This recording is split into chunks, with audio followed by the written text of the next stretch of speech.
Começamos mais um culto e você é convidado a adorar ao Senhor. Ainda que você esteja virtualmente, peça ao Senhor que traga cativo a sua mente e o seu coração, porque com muita facilidade a gente se distrai.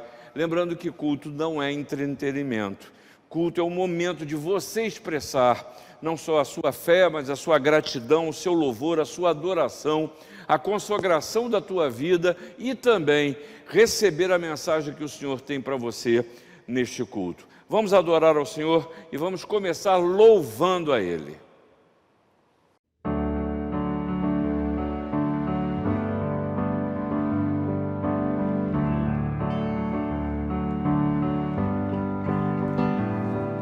Jesus, em tua presença, reunimos-nos aqui, contemplamos tua face e rendemos-nos a ti, pois um dia tua morte trouxe vida a todos nós e nos deu completo acesso ao coração do Pai.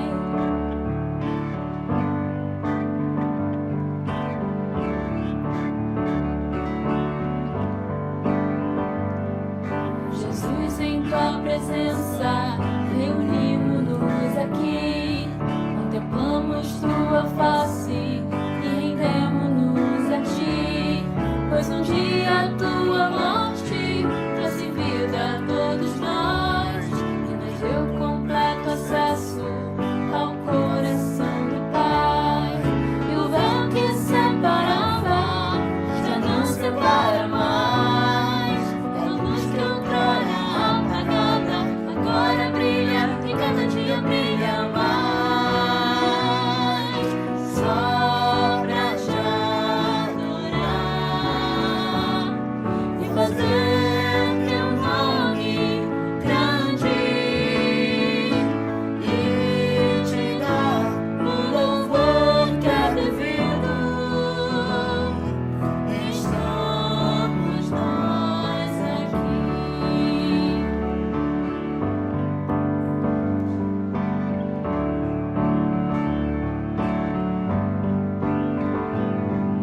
Jesus, em tua presença, reunimos-nos aqui, contemplamos tua face e rendemos-nos a ti, pois um dia tua morte trouxe vida a todos nós e nos deu completo acesso ao coração do Pai. E o véu que separava já não separa mais, a luz que outrora apagada agora brilha e cada dia brilha mais. Só pra te adorar e fazer teu nome grande e te dar o louvor que é devido. Estamos nós aqui.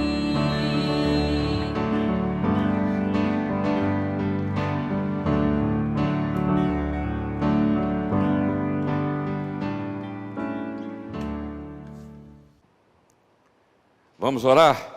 Senhor, nosso Deus, nosso Pai, nós queremos te agradecer, não só por esse dia, não só pela vida, pela saúde, pela alimentação, por tudo que o Senhor graciosamente nos concede, mas também em reconhecer quem Tu és, o nosso Senhor, o nosso Salvador, o Deus que nos cria e nos sustenta. Por isso nós nos dobramos e reconhecemos a Tua autoridade sobre todas as coisas, mas acima de tudo, sobre as nossas próprias vidas. Essa é a oração que nós fazemos no nome de Jesus. Amém. Vamos ler a palavra do Senhor, registrada no livro de Marcos, no capítulo 3, a partir do verso 20. Com isso nós estamos inaugurando o nosso tempo de contrição, onde nós estaremos conversando com o Senhor, intercedendo junto a Deus pelos pedidos que nos chegam. Mas antes vamos ouvir o que Deus tem a nos falar, e Ele nos fala através da sua palavra. Marcos capítulo 3, do verso 20 ao verso 35, diz a palavra de Deus. Então ele foi para casa. Não obstante, a multidão afluiu de novo, de tal modo que nem podiam comer. E quando os parentes de Jesus ouviram isto, saíram para o prender, porque diziam: ele está fora de si. Os escribas que haviam descido de Jerusalém diziam: ele está possesso de Beelzebu, e é pelo maioral dos demônios que espere os demônios. Então, convocando-os, Jesus lhes disse por meio de parábolas: como pode Satanás expelir a Satanás? Se um reino estiver dividido contra si mesmo, tal reino não pode subsistir. Se uma casa estiver dividida contra si mesma, tal casa não poderá subsistir. Se, pois, Satanás se levantou contra si mesmo e está dividido, não pode subsistir, mas perece. Ninguém pode entrar na casa do valente para roubar-lhe os bens, sem primeiro amarrá-lo, e só então lhe saqueará a casa. Em verdade vos digo que tudo será perdoado aos filhos dos homens, os pecados e as blasfêmias que proferirem. Mas aquele que blasfemar contra o Espírito Santo não tem perdão para sempre, visto que é réu de pecado eterno. Isto porque diziam: está possesso de um espírito imundo. Nisto chegaram sua mãe e seus irmãos, e tendo ficado do lado de fora, mandaram chamá-lo. Muita gente estava sentada ao redor dele, e lhe disseram: olha, tua mãe, teus irmãos e irmãs estão lá fora à tua procura. Então ele lhes respondeu dizendo: quem é minha mãe e meus irmãos? E correndo o olhar pelos que estavam assentados ao redor, disse: eis minha mãe e meus irmãos. Portanto, qualquer que fizer a vontade de Deus, este é meu irmão, irmã e mãe. Que Deus aplique a sua palavra em cada coração. Vamos ainda louvar ao Senhor com o cântico Sobre as Águas.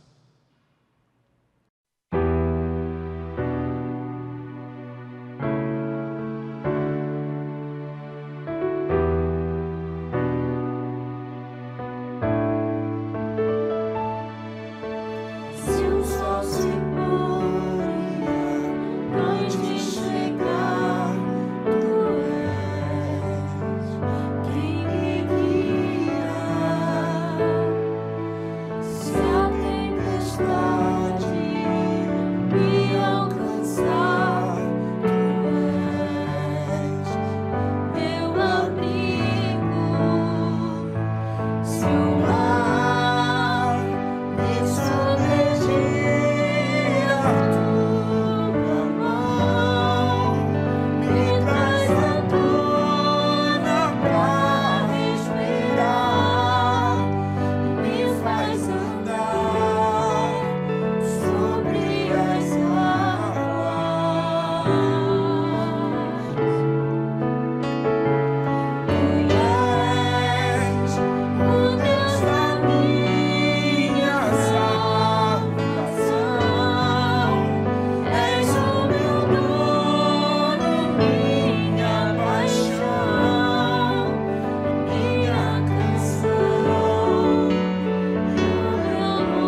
Agora é um tempo de oração, depois de você cantar este cântico de fé, de você colocar sua vida diante de Deus, de você abrir seu coração e, antes de qualquer coisa, confessar os seus pecados, porque nós precisamos fazer isso, porque a palavra de Deus, e Paulo nos ensina essa incongruência que a gente vive, de querer o bem e não fazer, mas o mal está sempre diante de nós. Por isso, a gente pode falar de tudo para Deus e esquecer de falar do que vai no íntimo do coração. E eu, no meu relacionamento com Deus, posso passar por momentos que a minha fé desestabiliza, eu posso passar por momentos que eu tenho até desconfiança das intenções do Senhor, ou não confiar no que virá, ou me desesperar pelo que está diante de mim, ou viver ansioso. É hora de derramar o coração diante do Senhor, mas é hora também de agradecer. E uma das expressões da gratidão que eu quero trazer a você é que hoje estamos começando a celebração de 115 anos da Igreja Presbiteriana de Botafogo. E esse será um mês de oração. Eu quero convidar você a orar pela igreja, primeiro agradecendo, porque no passado o Senhor levantou homens e mulheres que aqui se reuniram e constituíram essa igreja, e levaram o Evangelho e testemunharam, e nós chegamos até aqui. Mas temos diante de nós um futuro desafiador, e a nossa oração precisa ser: Senhor, eis-nos aqui, usa a cada um de nós. Fecha os seus olhos, vamos falar com Deus nessa hora. Senhor, nosso Deus, nosso Pai, obrigado porque o Senhor é presente e o Senhor nos ouve. Nós te somos gratos porque o Senhor cuida de cada um de nós, o Espírito Santo traz à nossa consciência aquilo que precisa ser tratado, abandonado, para que caminho devemos caminhar, mas o Senhor sabe que muitas vezes não somos sensíveis à voz do Espírito. Por isso queremos pedir perdão pelos nossos pecados, mas também, Senhor, continuar a clamar. Senhor, livra a nossa nação, livra a nossa cidade dessa pandemia, Senhor. Que haja cura, abençoa as famílias que estão sofrendo por essa doença, não só porque seus entes queridos estão doentes e hospitalizados, mas também por aqueles que perderam, Senhor, seus familiares. Ó Espírito, console e preenche de uma maneira que a gente não sabe nem como. Mas nós queremos ainda pedir que o Senhor continue a abençoar a nossa igreja, a Igreja Presbiteriana de Botafogo, usando, Senhor, todos aqueles que o Senhor traz a este lugar, para que sejam edificados, mas também que produzam frutos agradáveis na Tua presença, que testemunhem do Teu Evangelho, que levem outros até a presença de Jesus. Essa é a nossa oração no nome dEle. Amém.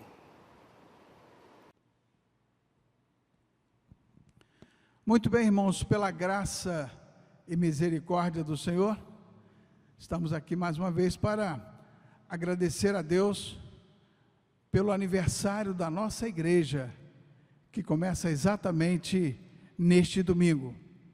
São 115 anos de existência que o Senhor permitiu que a nossa igreja aqui estivesse. E este é o momento em que nós trazemos os nossos recursos, dízimos e ofertas ao altar do Senhor. É bem verdade que a igreja permanece aqui por tanto tempo, uma igreja centenária, não é por minha causa ou por sua causa, porque nós somos falíveis, mas pelas misericórdias de Deus. Mas a sua fidelidade tem contribuído para a manutenção desta casa, manutenção desta igreja, na propagação do Evangelho do nosso Senhor e Salvador Jesus Cristo.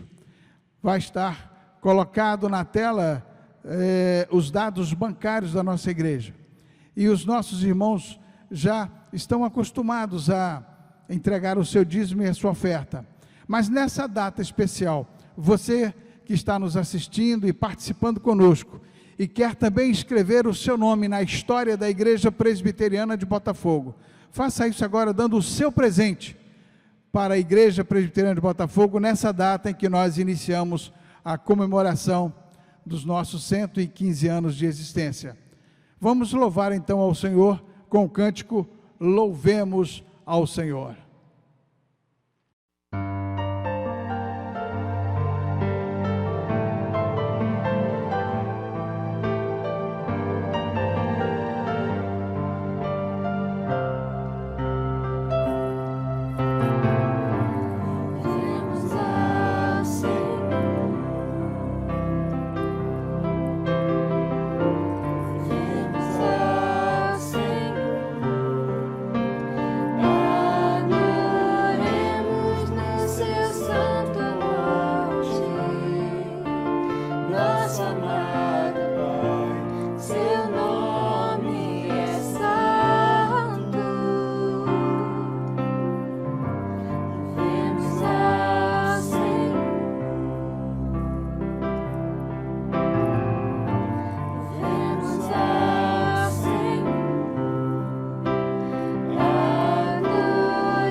Oremos.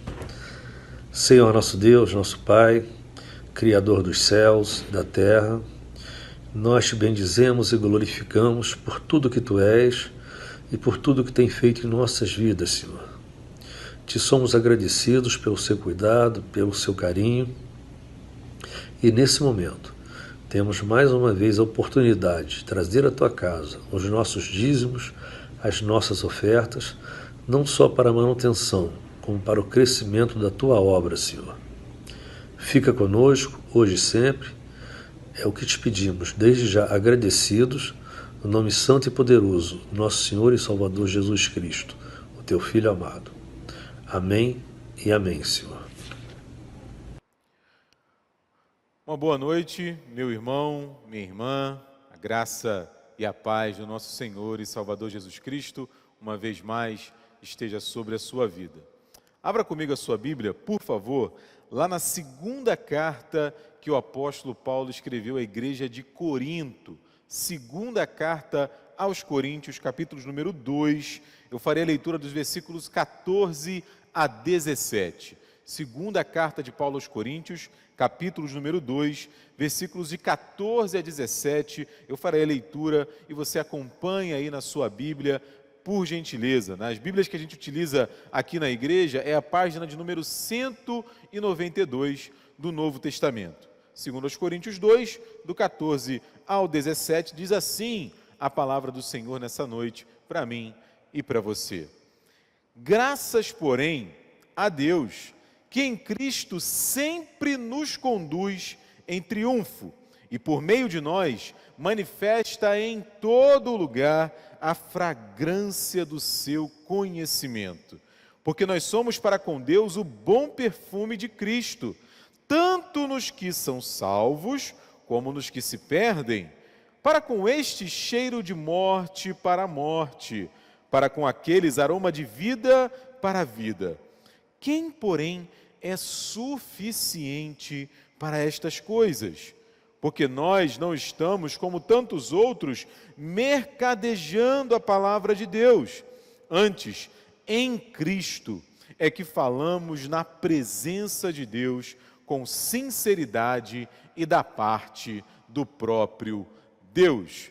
Palavra do Senhor para a minha vida e para a sua vida nessa noite especial de celebração, de aniversário da nossa amada igreja presbiteriana de Botafogo. A gente sabe, não é tempo de aniversário, é tempo de celebração, é tempo de alegria, é tempo da gente avaliar, tempo da gente considerar, examinar, mas tempo principalmente, meu irmão, minha irmã, de reconhecer a bondade, a misericórdia do Senhor sobre a nossa vida, sobre a nossa história. Uma igreja que celebra 115 anos de existência só pode fazê-lo porque tem feito a diferença.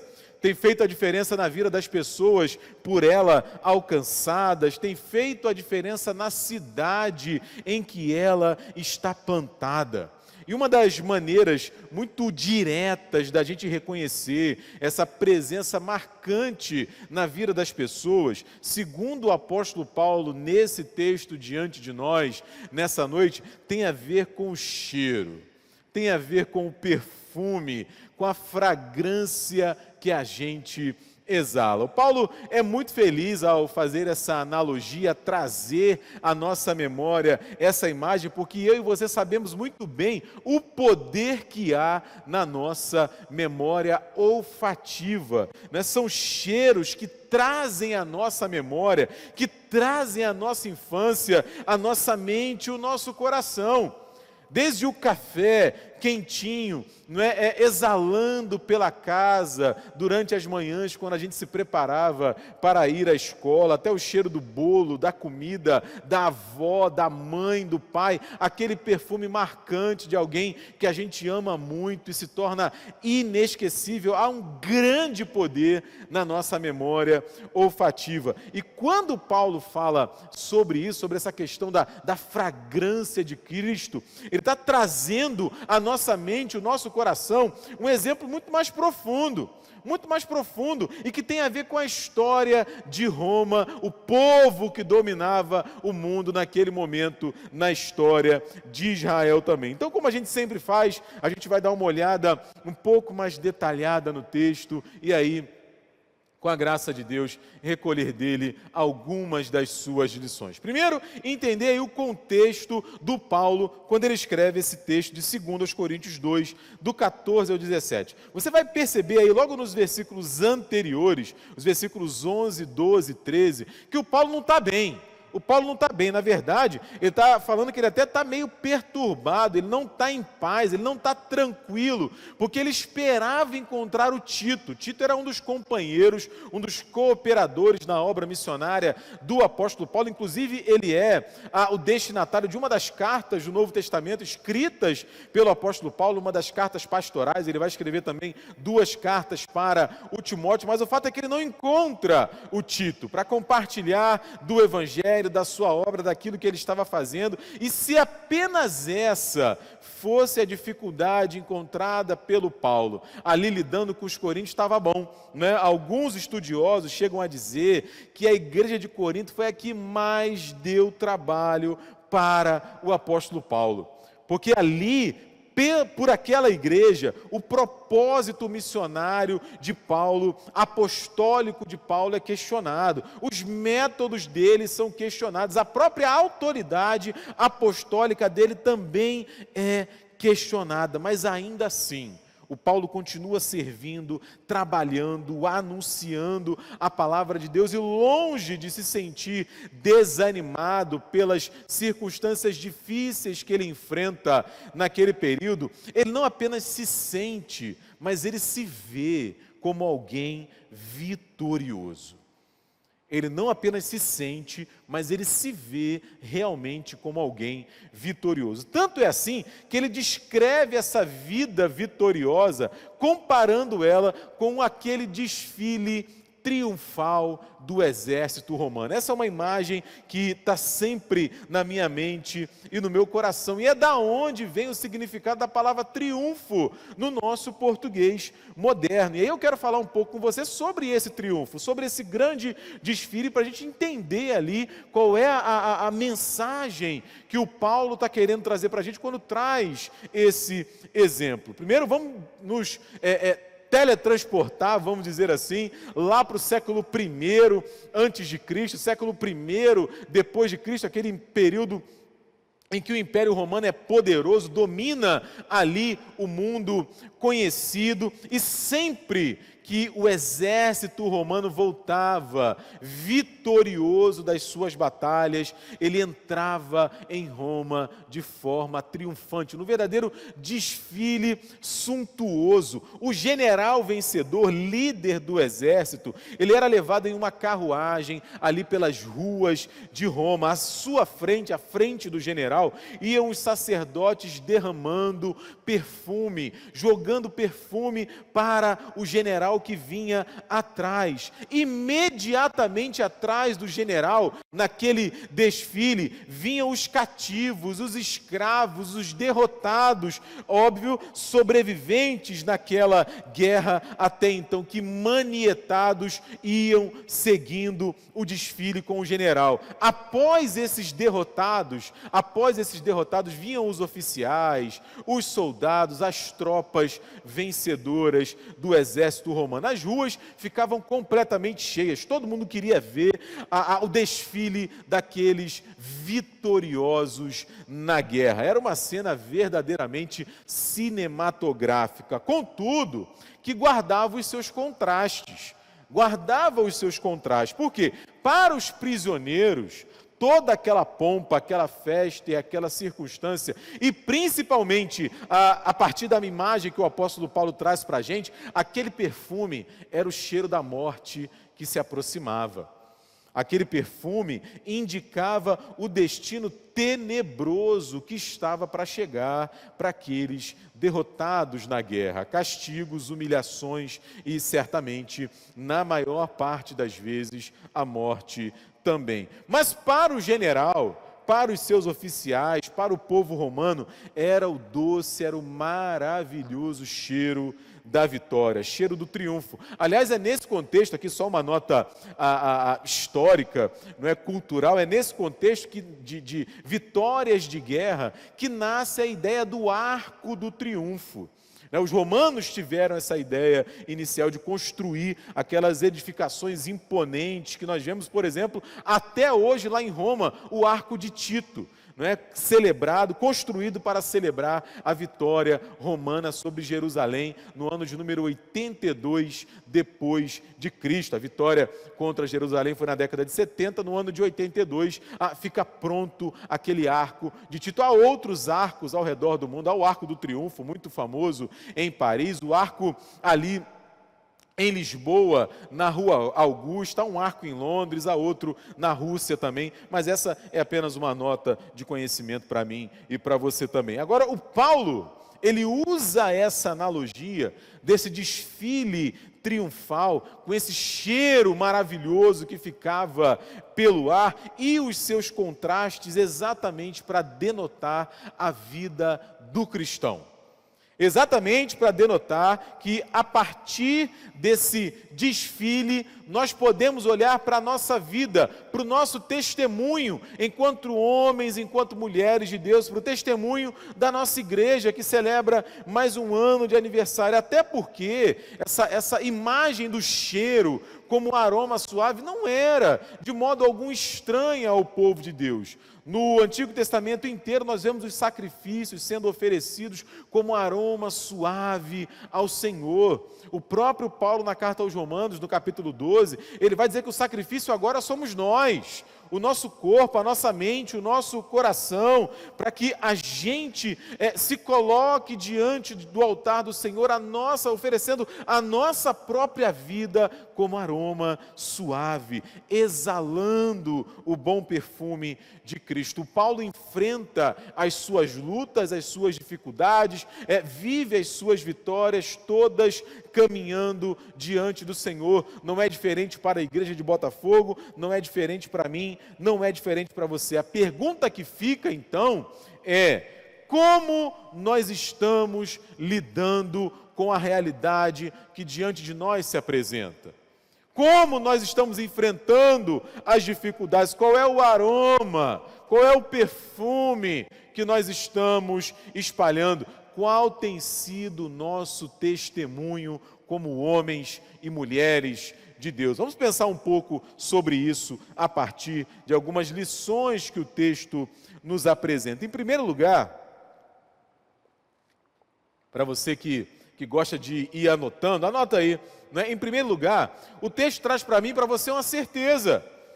Traz para mim e para você uma certeza. Na nossa caminhada cristã, no nosso desfile triunfal, né, nós sabemos que a gente sempre caminha em vitória. Nós sempre caminhamos em vitória, meu irmão, minha irmã. É isso que o Paulo fala no versículo 14. Graças, porém, ou seja, eu agradeço a Deus, porque em Cristo nós sempre somos conduzidos em triunfo. Em Cristo sempre somos conduzidos em triunfo, meu irmão. Essa é uma palavra extraordinária, porque eu sempre me pergunto, diante de um texto como esse, como o Paulo é capaz de dizer isso? Diante das dificuldades, diante das lutas, com as circunstâncias contrárias, os reveses, os ventos contrários, as decepções, as traições, as frustrações, as humilhações, os sonhos que não se realizam. Eu nem preciso dizer sobre o tempo difícil que eu e você temos enfrentado, tanto choro, tanta lágrima. Como é possível se enxergar vitorioso diante das situações da vida que se apresentam? Como ser comparado a um exército romano vitorioso na guerra? A resposta do apóstolo Paulo tem a ver, meu irmão e minha irmã, com quem nos conduz. A resposta tem a ver com a consciência de quem nos conduz. Em Cristo, diz o Paulo, nós sempre somos conduzidos em triunfo. É Ele quem nos faz triunfar, é Ele quem não nos abandona. Essa era a confiança do apóstolo Paulo em todo o tempo. Essa deve ser a minha confiança e a sua confiança também. Porque se é verdade que ao longo da nossa história a gente lida com dificuldades, a gente lida com crise, a gente lida com problema, e é verdade, é claro que é verdade isso, não é só o Senhor e os membros da Igreja Presbiteriana de Botafogo ao longo desses 115 anos sabem aquilo que a igreja enfrentou, só eu e você sabemos aquilo que nós enfrentamos todos os dias, mas a igreja está de pé. A igreja continua de pé, eu e você continuamos de pé para a glória de Deus. Por quê? Porque é Cristo quem nos conduz. O próprio Paulo fala isso nesta mesma segunda carta aos Coríntios, no capítulo 4, a gente chega ali no versículo 8, ele diz, olha, em tudo eu posso ser atribulado, mas eu não fico angustiado. Eu posso até ficar perplexo diante da realidade, mas eu não desanimo.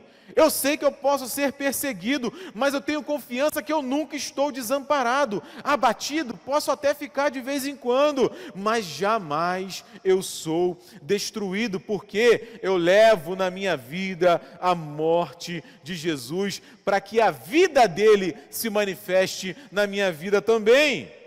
Ele chega a falar isso de forma ainda mais contundente no versículo 16 desse mesmo capítulo 4 de 2 Coríntios, quando ele diz, por isso a gente não desanima, pelo contrário, mesmo que o nosso homem exterior se corrompa diante das lutas e dificuldades, contudo, o meu homem interior se renova de dia em dia.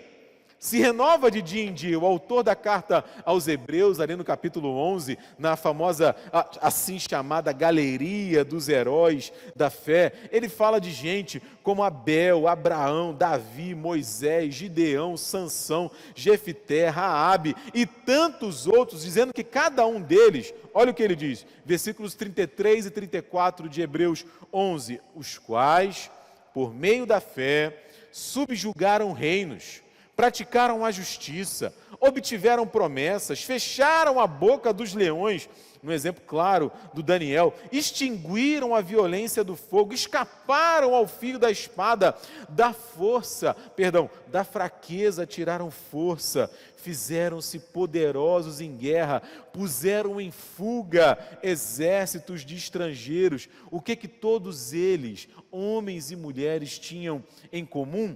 A esperança em Deus, meu irmão. A esperança em Deus, minha irmã. A esperança de que Deus sempre os guiaria em triunfo a despeito das circunstâncias.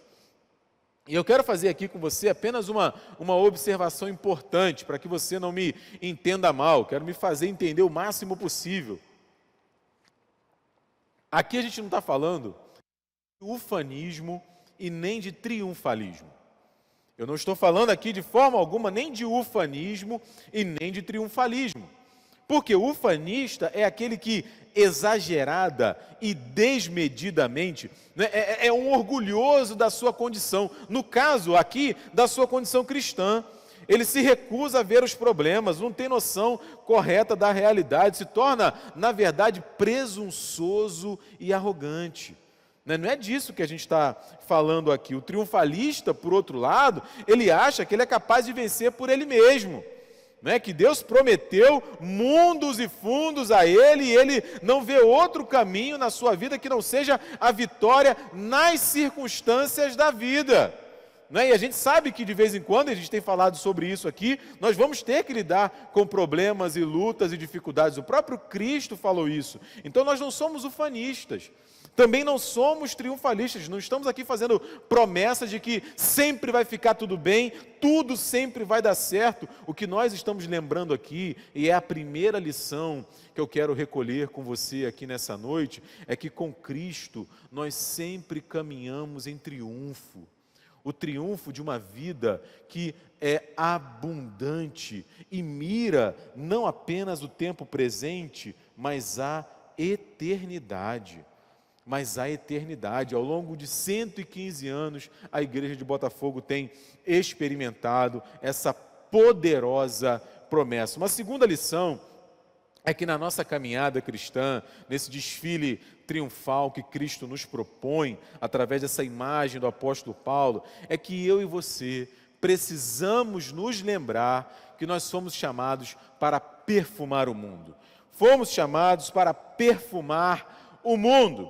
Não é por meio de nós, versículo 14, a parte B aí, Cristo manifesta em todo lugar a fragrância do seu conhecimento. É projeto de Deus, meu irmão, minha irmã, é da vontade de Deus espalhar esse perfume maravilhoso do Senhor Jesus através de nós, aonde Ele nos enviar. Não é à toa que Jesus fala essa mesma verdade em outras palavras do Sermão do Monte, quando Ele diz que eu e você somos chamados para sermos o sal da terra, somos chamados para ser a luz do mundo, para salgar a terra, para iluminar o mundo, nas palavras do apóstolo Paulo, para espalhar o perfume de Cristo. Eu quero fazer algumas perguntas aqui, para a minha reflexão e para a sua. Nós temos tido consciência dessa grande responsabilidade que pesa sobre nós? Nós temos tido consciência desse grande privilégio que eu e você recebemos? Será que a gente acorda de manhã? Eu gosto de imaginar isso. Será que a gente acorda de manhã consciente de que Botafogo, Tijuca, Copacabana, Caxias, Leme, Nova Iguaçu, Rio de Janeiro, Brasil, Lisboa, Vigo, Kipfenberg, que é isso, Diego?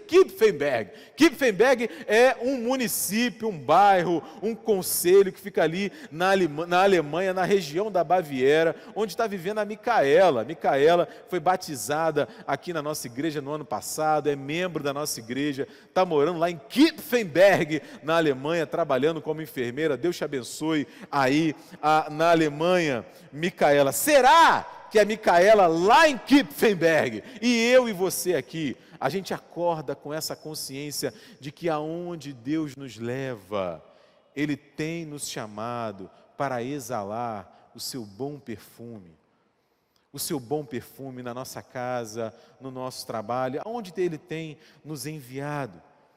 Por meio de nós, Cristo deseja espalhar a sua fragrância. Essa é uma segunda lição, perdão. Vamos para uma terceira agora. Vamos para uma terceira que tem a ver, é decorrente diretamente dessa segunda. Porque, veja, o perfume, diz o Paulo, é o mesmo. O perfume é o mesmo. Mas para uns, ele é cheiro de vida. Para outros, ele é cheiro de morte. Está aí nos versículos 15 e 16 do texto que a gente leu.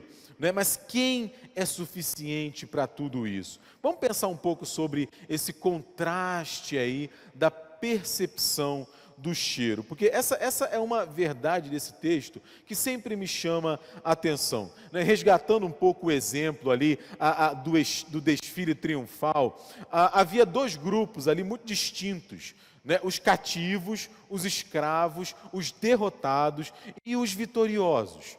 O general, os seus oficiais, os soldados, a tropa vitoriosa. A tropa, ao final daquele desfile, receberia as suas recompensas, os louros da fama, a riqueza, terras, títulos e por aí vai. Os derrotados receberiam a humilhação, a escravidão, muitas vezes a morte. E eu e você, meu irmão, minha irmã, na imagem que o apóstolo Paulo utiliza, somos os soldados vencedores. O nosso general, Cristo Jesus, vai na frente, caminhando conosco. E a despeito das circunstâncias, nós estamos espalhando o bom perfume de Cristo, que o Paulo diz, para aqueles que estão se salvando, cheiro de vida. Mas para aqueles que estão se perdendo, ignorando Deus, é cheiro de morte. O mesmo perfume com resultados diferentes. Veja, a nossa responsabilidade aqui, irmão, irmã, ela é grande. Ela é a de exalar este perfume. A resposta, se vai ser cheiro de vida, se vai ser cheiro de morte, não nos cabe, nós não temos competência para isso. Isso é algo de exclusiva competência do Senhor, que vai tocando e transformando os corações. Agora, o que eu preciso observar é o seguinte, vamos pensar na imagem do frasco do perfume. né? A imagem do recipiente que contém, como esse copo contém água, do recipiente, do frasco que contém o perfume. Né? A gente pode ser, por exemplo, e esse é o desejo de Deus, uma testemunha fiel. Uma testemunha fiel que busca anunciar a Cristo, falar do seu amor, do seu perdão, da sua obra salvadora na cruz, da sua morte, da sua ressurreição. Eu insisto, cabe ao Espírito Santo a convencer do pecado, da justiça e do juízo, tirar as escamas dos olhos, convencer os corações, é claro, né, fazer perceber o perfume de Cristo que está no ar agora. Eu preciso cuidar da minha alma e do meu coração para que eu, por exemplo, não me torne um frasco vazio, para que eu não me torne um recipiente vazio, porque pensa comigo, qual é o propósito que tem um vidro de perfume vazio? Eu acho engraçado isso, eu quero confidenciar aqui a você uma curiosidade, vamos dizer assim. Né? Eu já fui e lá em casa isso já aconteceu algumas vezes, né? A Bianca que não me escute. Mas às vezes o vidro do perfume acaba e a pessoa guarda. Já viu isso, Luiz Felipe? O pessoal fica com o vidro de perfume guardado. Para quê? Não, mas é para ficar bonitinho. Desculpe, irmão. Está ocupando espaço e pegando poeira. Né? Um vidro vazio, ele não serve para nada, a menos que você coloque outra coisa ali. Não é? Mas ele não vazio, ele não serve para nada, apenas para ser jogado fora. E aí é bem possível, eu preciso abrir os meus olhos para essa percepção que distante de Deus, negligente com a minha vida espiritual, eu venho a me tornar um frasco vazio, um recipiente vazio, de modo que em mim não exista o bom perfume de Cristo. E aí como ser sal? Como ser luz? Como exalar o bom perfume a partir de um frasco vazio? Não faz sentido, mas não apenas isso. Né? Eu posso ser também um frasco, um recipiente tampado, fechado. Ora, para que serve? Eu até tenho ali o perfume em mim, mas eu não libero esse perfume. As pessoas ao meu redor não sentem esse cheiro maravilhoso de Cristo, porque deliberadamente eu o escondo, eu o retenho. Isso não é o correto, é claro que não. Por isso eu preciso me perguntar, eu tenho compartilhado desse amor de Cristo maravilhoso que eu tenho recebido? Né? Qual tem sido o meu testemunho, mesmo diante das lutas e dificuldades? Que tipo de frasco eu sou? Será que eu tenho sido um frasco esvaziado de perfume, um frasco fechado, um frasco tampado, ou um frasco transbordante do perfume salvador do nosso Senhor? Essa é uma terceira lição. Todos nós fomos chamados para distribuir esse perfume maravilhoso. Uma quarta lição, né, e essa é muito importante também, isso, louvado seja Deus por isso, é uma marca desta igreja, nesses 115 anos, para a glória de Deus. Como o apóstolo Paulo diz aqui, nós não mercadejamos a palavra de Deus, meu irmão. Nós não fomos chamados para mercadejar a palavra de Deus, como Paulo diz aí no versículo 17. Essa é uma das lutas que ele enfrenta na igreja de Corinto, não apenas na igreja de Corinto, mas nas outras igrejas que ele planta e ajuda a plantar também. Esse é um impedimento para que o bom perfume de Cristo se propague. O Paulo é taxativo em relação a isso. Nós não negociamos Deus. Nós não negociamos com Deus. E veja, a palavra aqui para mercadejar, ela é muito abrangente, ela vai além de simplesmente, vamos dizer assim, negociar de forma financeira a palavra de Deus. Não. Ela tem a ver com adulterar a palavra de Deus. Ela tem a ver com falsificar a palavra de Deus, traduzindo aqui em outras palavras para os nossos dias. É como se o Paulo tivesse assim, olha, a gente não mente quando a gente prega. A gente não quer lucro, não queremos recompensa, a gente não muda, distorce a palavra de Deus para que ela diga o que nós queremos dizer. Não! Não, de modo algum. Nós não falsificamos o texto bíblico para que ele se curve diante da nossa opinião, de modo algum. A palavra de Deus tem liberdade e louvado seja Deus por isso. Na nossa vida deve ser assim. E não apenas o Paulo no passado enfrentava isso, mas eu e você também hoje podemos enfrentar esse tipo de dificuldade. Por exemplo, é por isso que os nossos olhos têm que estar abertos quando eventualmente a gente acolhe a palavra no coração, acolhe a palavra na mente, ela faz sentido para a gente, é verdade, a gente concorda, mas no dia a dia a coisa é diferente. No domingo é maravilhoso, mas de segunda a sábado, Diego, é difícil, é complicado, as exigências são altas. Cuidado, meu irmão, minha irmã, cuidado. Essa, por exemplo, é a acusação que Jesus fazia e fez muitas vezes contra os escribas e os fariseus, os detentores ali do monopólio da religião naquele momento da história. Várias vezes ele diz, por exemplo, lá em Mateus capítulo 23, o versículo 13, ele diz: ai de vós, escribas e fariseus hipócritas. Você sabe, o escriba era aquele responsável por guardar, por copiar a lei de Deus. O fariseu era um dos partidos, ou os fariseus, responsáveis pela religião em Israel naquele tempo. Havia o partido dos saduceus, outros partidos ainda, como os dos zelotes. E essa palavra, para denotá-los, ela é perfeita. Ela é perfeita porque eles encenavam uma vida com Deus que era falsa. A vida com Deus, para muitos daqueles homens, ela era um grande teatro. O perfume que exalava deles, na verdade, não era o bom perfume de Cristo. Não é sem motivo, inclusive, que Jesus os compara a sepulcros caiados. Por quê? Por sua vida falsa, era como se eles estivessem apodrecidos por dentro, tal como um sepulcro. Essa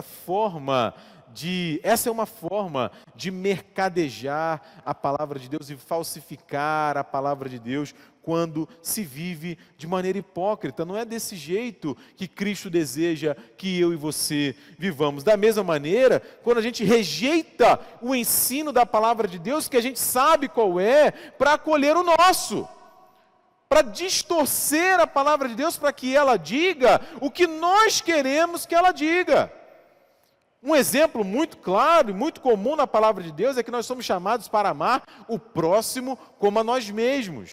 Nós somos chamados para amar a Deus acima de todas as coisas. O problema meu e seu é que muitas vezes a gente fica só no amor a nós mesmos. Só no amor a nós mesmos. E aí, como eu disse, o padrão é muito alto, Diego, é muito difícil, as exigências são muitas, então a gente vai ali dando um jeitinho para que a palavra de Deus se acomode à nossa vontade. E aí o problema é que não tem palavra de Deus. Não tem palavra de Deus, só tem a minha palavra, a minha vontade. E isso também é mercadejar, falsificar, adulterar a palavra de Deus. E aí, eu quero dar um exemplo aqui de um quarto frasco, vamos dizer assim. Eu falei de 3 agora há pouco, eu quero dar um exemplo de um quarto frasco. Pior do que ser um frasco vazio, ou tão ruim quanto ser um frasco vazio, um frasco atampado, é ser um frasco falso, é um perfume falso. Aqui no Rio de Janeiro, um shopping, um mercado a céu aberto, que lamentavelmente vende coisas, digamos assim, de procedência duvidosa, inclusive perfumes. A garrafa é parecida, o rótulo é parecido, mas o conteúdo passa longe do original. Nós, meu irmão, minha irmã, não fomos chamados para viver dessa maneira, fomos chamados para perfumar com integridade a palavra exalar com integridade o perfume e a palavra de Cristo. Caminhando para o final aqui do nosso encontro, da nossa reflexão sobre a palavra de Deus, uma quinta lição que eu quero recolher aqui com você, é que na nossa caminhada, porque eu vou fazer aqui uma reflexão, né? É possível que você esteja ouvindo isso, como eu ouvi enquanto preparava esse nosso encontro, e pense assim, puxa vida, Diego, complicado isso, hein? Olha, integridade, não mercadejar, né? Viver com integridade a palavra de Deus, essa consciência de viver em triunfo e tal, difícil isso. É difícil mesmo, meu irmão, minha irmã. É por isso que o apóstolo Paulo termina esse texto falando isso aqui comigo e com você. E por isso eu destaco como quinta lição. Na nossa caminhada, a gente deve lembrar que todos nós, para tudo isso, dependemos da graça de Deus. Todos nós, para tudo isso, dependemos da graça de Deus. Ele faz uma pergunta aí no final do versículo 16. Quem, porém, é suficiente para estas coisas? Quem é capaz de fazer tudo isso? Aí ele responde no versículo 17, antes em Cristo é que falamos na presença de Deus, com sinceridade e da parte do próprio Deus. Porque eu insisto, não é, Diego, como é possível caminhar dessa maneira? Como é possível ter uma vida tão exemplar quanto essa? Não é ser levado em triunfo, perfumar o mundo, testemunhar de Cristo, não é levar o amor de Deus a quem está ao nosso redor. Quem é digno de fazer tudo isso? A resposta, meu irmão, minha irmã, a resposta é claro. Ninguém é capaz de fazer tudo isso. Ninguém é capaz de fazer tudo isso sozinho. Nem o apóstolo Paulo era.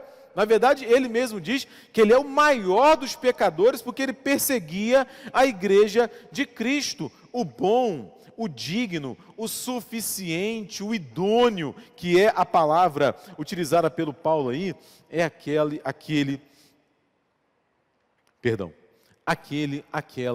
que fala diante de Deus, que se coloca de olhos abertos, sinceros diante do Senhor, que é capaz de confessar a sua fraqueza, o seu pecado, a sua pequenez, a sua dificuldade.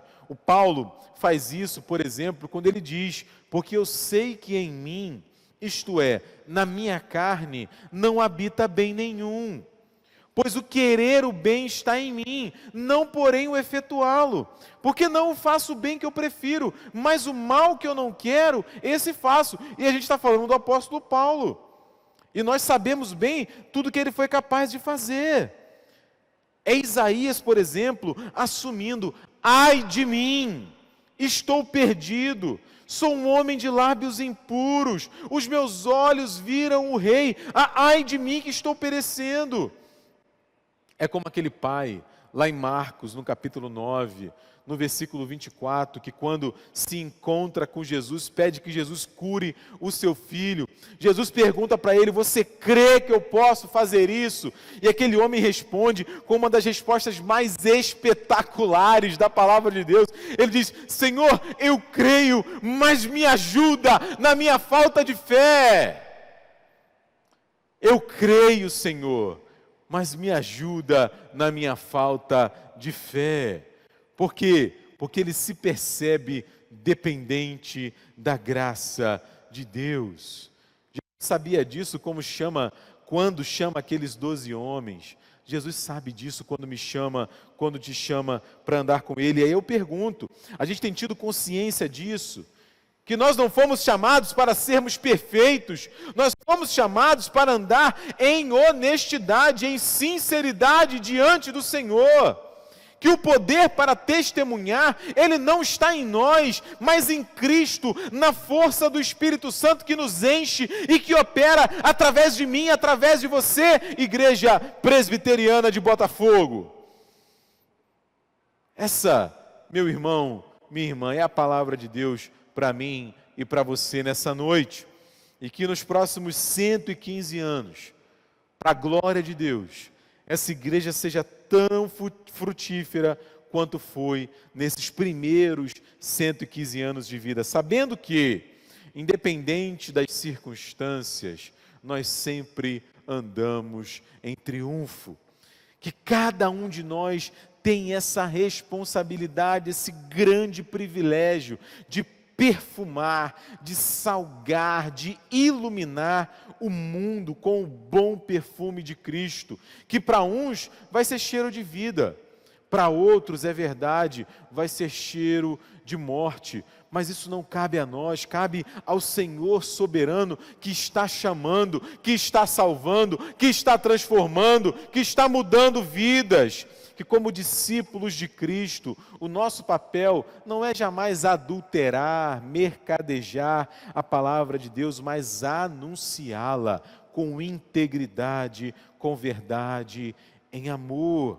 E finalmente conscientes de que ninguém é capaz, ninguém é suficiente para tudo isso. Todos nós dependemos do poder de Deus agindo através de nós para que, em sinceridade e em verdade, o mundo continue a sentir esse cheiro, esse perfume, essa fragrância maravilhosa do nosso Senhor e do nosso Salvador, Jesus Cristo. Que Deus te abençoe, meu irmão, minha irmã, e que a palavra de Deus fortaleça e frutifique no seu coração. Parabéns para nós, parabéns para a nossa igreja. Amém.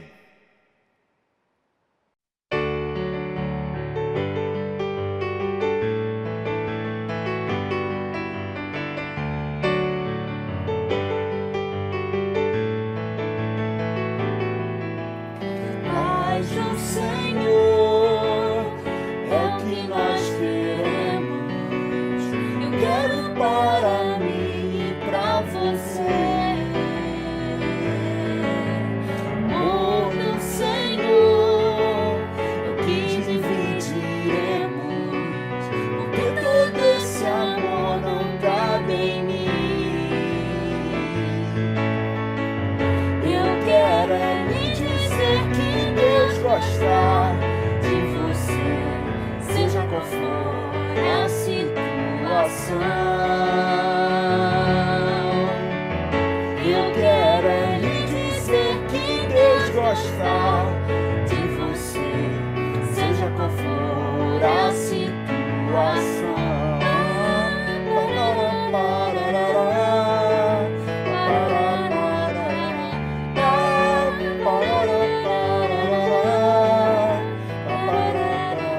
As promessas do Senhor duram para sempre, e Ele prometeu que vai voltar. Tudo passará, mas o amor é eterno, eterno como Deus, o nosso Pai. Eu quero lhe dizer que Deus gosta de você, seja qual for a situação. Eu quero lhe dizer que Deus gosta de você, seja qual for a situação.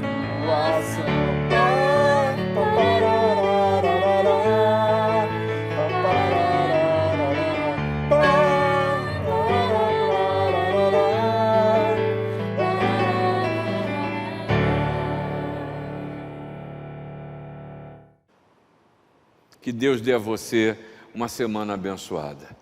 Que a palavra que você ouviu aqui, você possa sedimentar no seu coração e quem sabe amanhã, logo que você acordar, abra a Bíblia e leia de novo o texto que o reverendo Diego compartilhou com você neste culto. E agora eu quero abençoá-lo.